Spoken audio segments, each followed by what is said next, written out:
Bonjour tout le monde, depuis récemment, vous avez peut-être entendu parler des transferts de joueurs de football vers l'Arabie Saoudite. Ce pays investit de plus en plus d'argent dans le football pour devenir un pays de pré-retraite pour les grands joueurs. Prenons un exemple tout simple. Cristiano Ronaldo est considéré comme le meilleur joueur de sa génération. Originaire du Portugal, il a fait l'essentiel de sa carrière à l'étranger, dans de grands championnats européens. En Angleterre, en Espagne, en Italie, ces trois pays sont des championnats très réputés où le niveau de jeu est considéré comme élevé. Fin 2022, Cristiano Ronaldo a déjà 37 ans et bientôt 38.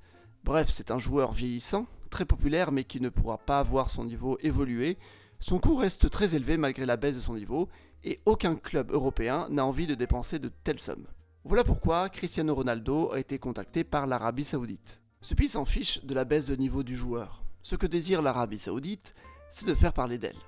Elle lui a donc proposé un contrat pharaonique à 200 millions d'euros par an pour aller jouer là-bas. Quel est le résultat attendu ? Le principal résultat attendu, c'est de faire parler de l'Arabie Saoudite et d'augmenter l'audience vers ce championnat.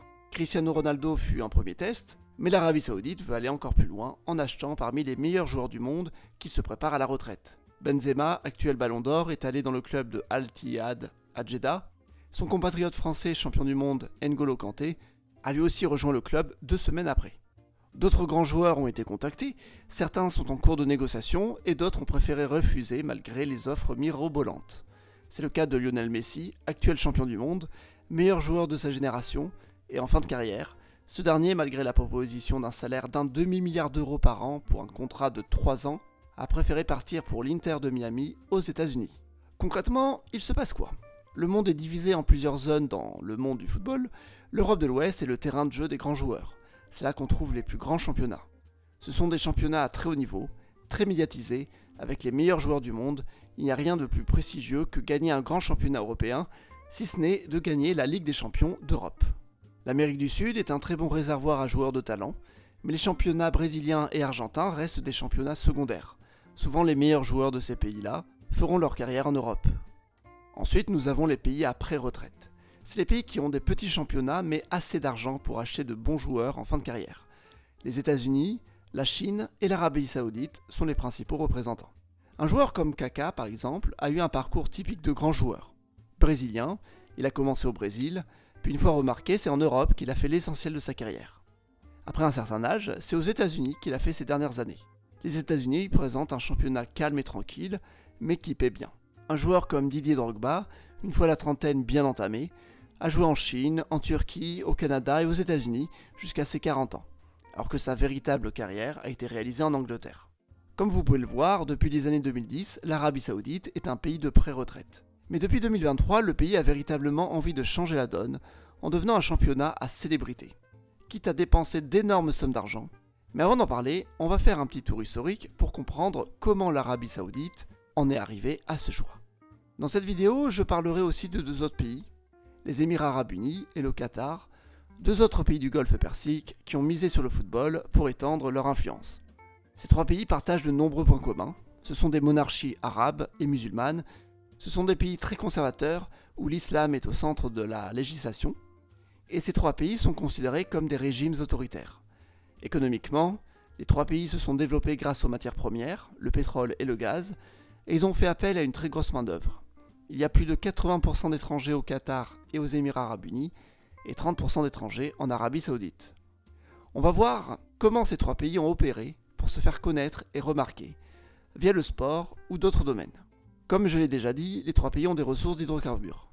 Les 3 principales villes liées à ces ressources sont Abu Dhabi pour les Émirats Arabes Unis, Doha pour le Qatar et Dammam pour l'Arabie Saoudite. À cela s'ajoute une diversification de l'économie. On va voir différents domaines pour comparer les 3 pays. Tout d'abord dans le domaine du tourisme. La ville de Jeddah en Arabie Saoudite est la capitale touristique. On y trouve le principal aéroport qui est à proximité de la Mecque. Le pèlerinage est un gros avantage pour développer le tourisme. Aux Émirats Arabes Unis, c'est Dubaï qui a développé son aéroport pour être une plateforme de correspondance avec sa compagnie Emirates qui relie l'Europe et l'Asie en particulier. À Doha, on a suivi le même modèle qu'à Dubaï en essayant de devenir une grosse destination aéroportuaire.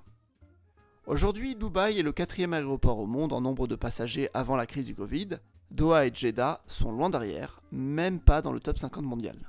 Avec ces aéroports, les villes sont devenues des destinations touristiques. Des attractions emblématiques ont permis à ces pays de se faire remarquer. Par exemple à Dubaï, je pense à 4 attractions bien connues. La Burj Al Arab en 1999, l'hôtel le plus haut du monde à sa construction, la palme Jumeirah, un ensemble d'îles artificielles qui forment une palme dans les photos satellites, construite dans la première moitié des années 2000 pour accueillir les premiers habitants en 2006. Sky Dubai, une station de ski d'intérieur inaugurée en 2005, avec la chaleur extérieure et la taille de l'intérieur, il faut une très puissante climatisation. Et enfin en 2010, l'inauguration du plus haut gratte-ciel du monde, la Burj Khalifa. On peut dire que ces attractions sont un symbole d'indécence, mais elles ont fait parler d'elles et ont permis à Dubaï de se faire connaître dans le monde entier. Et ça fonctionne puisqu'aujourd'hui, Dubaï est une grande destination du tourisme haut de gamme. L'Arabie Saoudite et le Qatar ont tenté de faire la même chose. Par exemple avec la construction de Abraj Al Bayt, une grande horloge à la Mecque, ou le lancement de la tour de Jeddah en 2013, une tour d'1 kilomètre de haut. La construction de la tour est à l'arrêt depuis 2018, ne culminant même pas à 300 mètres. Au Qatar, on a construit de nombreux gratte-ciels aussi, mais c'est difficile de se faire remarquer dans la région avec des gratte-ciels à perte de vue, car Dubaï avait déjà fait pareil. Je pense que dans l'imaginaire, Dubaï garde cette image de ville à gratte-ciel dans le désert, car elle a été la première à le faire, là où Doha passe pour une pâle copie. Mais bon, passons maintenant à un autre point important, les médias et le sport. Deux éléments culturels assez proches, puisque le sport est très souvent médiatisé. À Dubaï et Riyad, on trouve le groupe médiatique MBC, qui compose plusieurs chaînes destinées au monde arabe. Géré par les Saoudites, c'est à Riyad qu'on trouve aussi le siège d'Arabsat, la société qui gère la télévision par satellite dans le monde arabe. Au Qatar, on y trouve Al Jazeera, une chaîne d'information continue diffusée dans tout le monde arabe. Le groupe possède aussi d'autres chaînes spécialisées, notamment dans le sport. Et là, ça devient intéressant. Al Jazeera a d'abord créé en 2003 une chaîne sportive appelée Al Jazeera Sport. Cette dernière a ensuite créé des variantes pour suivre les différents championnats du football européen. En effet, dans le monde arabe, les championnats des grandes nations de football sont très suivis, et c'est le cas en Afrique et en Asie de manière générale. Les championnats européens sont des enjeux économiques très importants dans les médias. C'est pourquoi les 3 pays du Golfe s'y sont intéressés, et c'est ce qu'on va voir. En 2008, les Émirats Arabes Unis achètent l'équipe anglaise de Manchester City FC, via un groupe d'Abu Dhabi, une équipe qui n'avait pas gagné le championnat d'Angleterre depuis 1968. 4 ans après l'achat, elle gagne le championnat de 2012, puis enchaîne les victoires dans les années 2010. En 2023, l'équipe gagne pour la première fois la Ligue des champions d'Europe. C'est le résultat d'une quinzaine d'années d'investissement pour devenir un grand club dans le meilleur championnat du monde, celui d'Angleterre. Mais le Qatar et l'Arabie Saoudite ont eu des parcours bien différents. En 2010, le Qatar a acheté le club de Malaga en Espagne, dans l'espoir d'en faire une grande équipe dans ce championnat aux côtés des géants Madrid et Barcelone. Mais le club enchaîne les échecs malgré les investissements.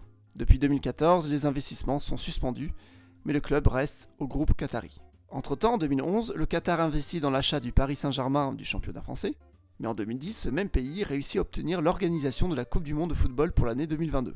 C'est à la fois très critiqué, mais aussi très médiatisé. Comment un si petit pays sans culture footballistique peut-il organiser un événement si mondial ?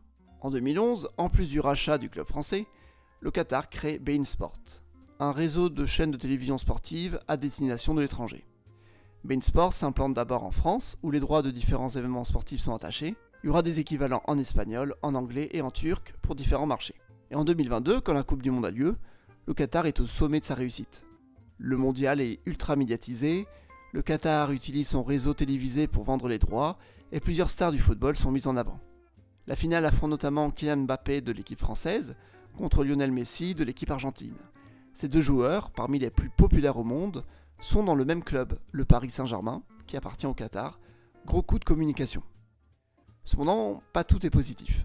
Le PSG, c'est certes devenu une très grosse équipe, de présence internationale, en achetant parmi les joueurs les plus populaires du monde, Mbappé, Messi et Neymar. 3 des 4 joueurs les plus populaires du monde au début des années 2020, le 4e étant Cristiano Ronaldo. Mais le problème, c'est que le PSG joue au sein du championnat français, qui n'est pas le championnat le plus médiatisé, dont l'audience augmente grâce au PSG, mais cette équipe n'a plus de réels concurrents en face. Par contre, quand le PSG joue en Ligue des Champions, face aux autres meilleurs clubs européens, il souffre vite de ses lacunes. Car même avec les meilleurs joueurs du monde, s'ils ne forment pas une réelle équipe soudée, il est difficile d'avancer. L'investissement au PSG est encore difficile à analyser comme une réussite ou pas, mais pour le moment, malgré les sommes astronomiques investies dans cette équipe, elle n'a encore jamais gagné la Ligue des Champions. Mais d'ailleurs, parlons un petit peu de cette Ligue des Champions, car ça peut changer la donne. La Ligue des Champions, il y en a pour chaque continent, mais celle d'Europe est la plus prestigieuse. Autrefois, il y avait un match entre le vainqueur de la Ligue des Champions d'Europe contre celui d'Amérique du Sud. Le vainqueur était désigné champion du monde. Depuis une vingtaine d'années, une compétition similaire existe, mais avec les champions de chaque continent. À part à quelques rares occasions où l'équipe d'Amérique du Sud a gagné, toutes les autres éditions ont été gagnées par un club européen. Voilà pourquoi la Ligue des champions d'Europe est si prestigieuse. Elle sonne comme si c'était une évidence d'être championne du monde. Mais depuis 2023, il y a quelques petits changements. Le Qatar veut continuer son influence en Europe. Il réfléchit à racheter Malaga, le club un peu abandonné par les Émirats Arabes Unis. Le club espagnol a fini en 2e division et risque d'aller en 3e. Le Qatar désire aussi acheter Manchester United, le club rival de Manchester City, qui appartient aux Émirats Arabes Unis. Mais Manchester United et le PSG risquent de se croiser en Ligue des Champions. Ils ne peuvent donc pas appartenir au même propriétaire. Tant que la loi reste la même, les investisseurs du Golfe resteront limités à une seule grosse équipe en Europe. Et c'est là que l'Arabie Saoudite désire aller encore plus loin. En 2021, son fonds d'investissement public a acheté Newcastle dans le championnat anglais. Maintenant, l'Arabie Saoudite voudrait que d'autres clubs anglais soient rachetés, mais elle ne pourra pas le faire avec son fonds public, car ce serait un même propriétaire. Elle désire inciter des investisseurs privés saoudiens à racheter des clubs, quitte à les aider pour contourner la loi.